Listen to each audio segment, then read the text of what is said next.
Thank you. So we have one more presentation with Damien. So Damien Pegram is going to talk to us about Meet Me in the Middle, facilitating positive behaviour support success between practitioners and workers. So over to Damien. Thank you. Hi. As I said, so my name's Damien. I've worked as a client services manager for ABI Services for 10 years now. And prior to that, I was a support worker for people with brain injury and other disabilities for about another 10 to 12 years before that. And I spent a lot of that time supporting people with behaviours of concern and challenging behaviour. Where ABI is a specialist service, we're an attendant care service providing support exclusively for people with a brain injury. Most of the attendant care services are generalist services. They work with all people with all sorts of disabilities, but we're, as far as I know, we're the only one in New South Wales that's a specialist service. So one of the most important, but often not necessarily overlooked, but somewhat taken for granted and certainly underfunded aspect of providing positive behaviour support to clients is the staff who work with them every day. So PBS has been around for decades. When I started out 20 plus years ago, that's what I was told how we work with people with the challenging behaviour. Access and implementation were always inconsistent at best, especially back then when I can't tell you how many PBS plans I'd go to work with someone and it was almost entirely cut and paste with the name of the person changed and just a couple of details different, and you were just expected to work off of that, to work with that person. So that made it very difficult for all the staff working with them because they just didn't have that proper planning and the proper training and the skills and the knowledge to actually work with these people. So workers and people with a disability were thrown into the deep end. The people with a disability often were not really involved as much in the planning of how these strategies are being implemented, and that made a huge difference as well. So, but anyway, eventually these gaps were recognised as seriously existing. So about 5 or 6 years ago, iCare and then NDIS have started to really make a big, much more effective investment in this area. So there's been a lot more focus on the importance of PBS. There's been more funding for psychologists and practitioners. It's been a lot easier for us to get PBS plans funded for the people we support, which has made a big difference as well. And there has been improvement in the amount of training available for specific clients and the plans and their staff teams as well. However, there's still a lot of barriers that remain to providing really effective support to people with challenging behaviours. We're relying on staff with limited training, limited support, and really limited knowledge of PBS principles and why they work. We do provide training for all our staff in this area before they work with people, but there's a limit in terms of the funding and resources time that we can devote to that. So when they go out and they work with people, they've had a couple of hours training or they've been through a disability course. With everything else they've learned, there's not that huge a focus and understanding of what that is. So we've got a casual workforce for the most part. It's an undervalued profession. A lot of the staff who work in disability don't have high education levels. There's people from migrant communities, English as a second language, different cultural barriers. There's all of these sorts of things which make it difficult to get really effective training and support and have them to understand the PBS plan that they're going to be implementing and how to implement it with the person. There's often limited effective communication between the staff and the PBS practitioner. There's very often inconsistent data collection and there's inadequate ongoing support for staff. Practitioners do the very best they can, in my experience, with the limited funding and time they've got for staff training. But even now with the improvements that we've got, you'd be lucky to get 2 hours training, 3 hours training every 6 months with a PBS practitioner for a group of staff. That's not very much for people, especially when you've got a high turnover rate in the staff. There's also a limited opportunity for the practitioner interact and gain rapport and trust of the staff, which is a huge issue that I think doesn't always get noticed, is that staff find it actually very difficult to trust this person who's come in met this person, the person they're working with for a short amount of time, and now is telling them how they have to do their job. When it's like, well, I spend 16 hours a week with them, have done for 2 years, you've spent 2 hours with them, why are you telling me these things? So that's an issue for getting the good implementation as well. So what we've done as a service when we managed, we knew this was always an issue. I've always been really interested in positive behaviour support, both as a support worker and then as a manager. And so what we wanted to do, so we came up with, I'd spend part of my time as a positive behaviour support manager. So what we've done is figured what should we focus on? So who's in the middle? It's the person with the disability and it's the staff who support them. So the goal for any service in this has to be getting positive outcomes for them. The support, in providing this support to someone with challenging behaviour, every single interaction with the person is an opportunity and should be made to count. And in lots of cases, the majority or at least a significant minority of interactions with the person is with their paid staff rather than with therapists or with other people. So that's where you can get the most bang for your buck for providing this sort of support. And this principle also holds true for staff. So every interaction that we as management of our service have with them can affect how they do their role and how well they do their role. As always, we've got to make sure that we're thinking about how can we get the best results for our clients. They've got to be involved. They've got to be listened to.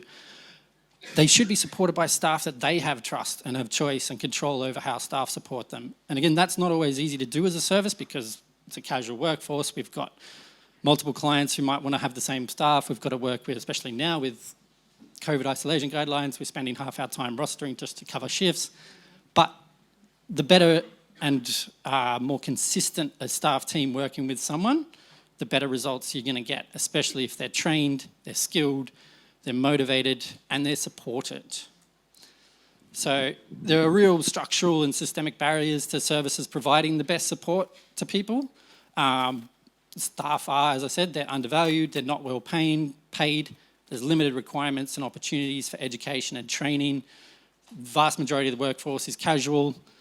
When working with people with positive behaviour support plans and challenging behaviours, there's very often high burnout and turnover in the staff teams.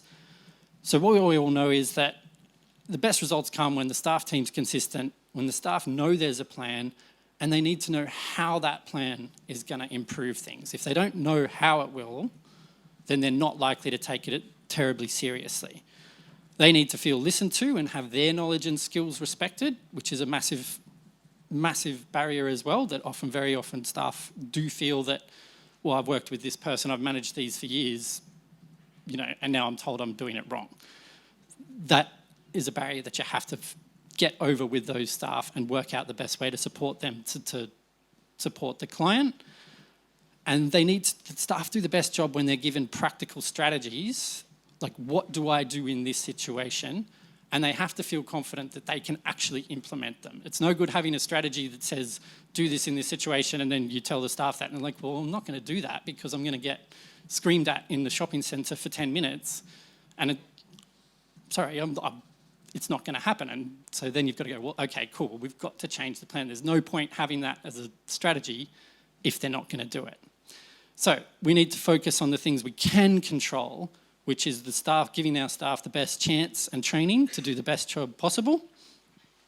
So we need to recognise how vital staff are to the process of getting the best results for client.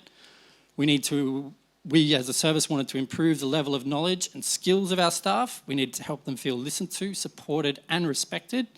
We wanted to give practitioners the best possible picture of the person that they're building a plan for and their environment. We want to provide consistent quality data to the practitioner, and we want to make the plans that the staff are implementing really living and fluid with strategies that adjust and improve that staff can actually implement over time. So we need to do all that. We need to give the experts who are making the plan the information they need so they can do the best job possible. So as part of my role, I took on the PBS manager role as well as client service manager. And we developed like a dedicated process to build and improve on those systems. So we make time when someone has a PBS issue or it either comes up or we take on a client with existing PBS plans. We make time for one-on-one discussion with each of the staff working with the client and a group meeting as well, so that you can get individual feedback and people speaking together to get a really good picture of what day-to-day support of that person's like, what are the issues they face, how they respond. And again, you need to do that in a supportive, non-judgmental way, because they're the people who are doing it. You need that honesty from staff about what it is that they're actually doing with that person and what works and what doesn't work. You need to talk to the practitioner and give feedback that you've got from the staff on the plan and the practical implementation of the plan. And so, as in, let the practitioner know, well, this is what's actually happening. You've got all these strategies, but these two are the ones that they use and the rest of them they're not using. So we have to work out that. You've got to interpret and translate from practitioner language to staff language and vice versa, because there's often real gulfs in the way that the plan is written and the people understand it. I've got PBS plans that I have to give to staff that are 50 plus pages long. Staff are not going to read that. You've got to condense it and make it into a practical plan. What's my next thing? So the process also needs to go both ways. Staff needs to understand what the practitioner wants them to do in what situation, and really need to know why that's going to work and why you're doing it that way. Because if you don't know that, then it's like, well, I feel like that's just going to make my job harder. Not going to do it. So they need to understand there's a point to it. So that's what we do. So we develop and run training tailored to that client and those staff, including both like generalized information about ABI effects of the person, the PBS theory, like why PBS, what it is and why it works, how it applies in that individual case. So you've got to make it practical and clear to the staff team and the person they're supporting. It's really good to aim high with this stuff. I always assume that staff can learn and understand the concepts and theory of this. I managed to. I've got very little in the way of formal education, but 20 years of doing it, I figured it out. So I figure everyone else can as well. So have that assumption that they can, because when you know how it's going to work, that creates motivation and optimism to keep doing it and to do it properly. You've got to be clear the focus is the person, but doing this successfully will actually make your job more rewarding and less challenging. And it'll make your teammates' job less challenging too, and their job less more rewarding. You can't discount the feelings and opinions of the staff. They're going to have really difficult experiences working with people with challenging behaviour, and they're human. They're going to have difficult emotional responses to those. That's okay. Again, you've got to make sure that this is like a non-judgmental process, because these people are going to, sometimes when you're faced with challenging behaviour, you're going to react the wrong way and you're not going to do what you're supposed to do. That's an opportunity to learn. It's not an opportunity to get someone in trouble. So that's really important to have that approach and to get that support structures around staff. So you need to link the theory to the practical. So you use scenarios of both the person they work with and others hypothetical or people that you also know, to give examples of how different responses to behaviours will make those behaviours more or less likely. And then often these things are counterintuitive, is what staff often say. It's like, well, that doesn't make sense. So that's why having the theory helps. If you can break it down and explain, well, this is why if we do this each time, it will make that behaviour less likely. And really importantly is making it clear to staff how repetition of reinforcing the behaviours you do want is super important, because you're going to have 100 times more opportunities to reinforce a behaviour you want to happen in a day than you are to try and stop a behaviour you don't want to have happening. So really, really giving them that knowledge that how important that is, and then really positively reinforcing them when you know that that's what they're doing. So it's all these little things that they do, make sure they know, no, that's actually making a huge difference. And that if you can keep doing that, it will help over time. So having this dedicated process has resulted in us making data collection easier for staff and more useful for the practitioners. We've developed simplified tick charts with focus on frequency and times of common behaviours. We've started trying to use online tools where possible, Google Docs and other things, so staff can fill them out after their shift that way, and the practitioner can have access that way. It's a lot easier than paper coming in and having to send them that way. We've got the opportunity to identify and reinforce with staff when they've been successful at either reinforcing positive behaviours or making challenging behaviours less likely. Staff, it means we get the chance to actually give staff the recognition for the good job that they're doing, which again is super important for them. When incidents do happen, we make it a learning opportunity for us as a service and for the staff. We're all going to make mistakes, but it's really important that we build the confidence and skills of staff to respond in those situations and give them the tools to think about situations before they happen, because that helps you do better when it does happen. And we give staff a responsibility, letting them know that when they do better individually, it's rewarding, not only because it makes them better at their job, it results in an improved quality of life for the person they support, and that is actually a massive motivator for most of the people who we employ and the staff working with people, and it makes your teammates' job easier as well. So doing better individually makes it better for everyone. Obviously, all attendant care services can keep finding ways to do this in better ways, but it is a huge investment of time and resources. The more our staff are valued for their skills and knowledge, and the more time we can invest in them, the better the results are going to be for everyone, including the staff, not just for those we support. I don't have a published paper, I'm not a doctor or a professor, but we've got extremely good feedback from our staff, from our clients, and from the practitioners that we've worked with in this process as well, and it's really helped. So thank you very much for listening.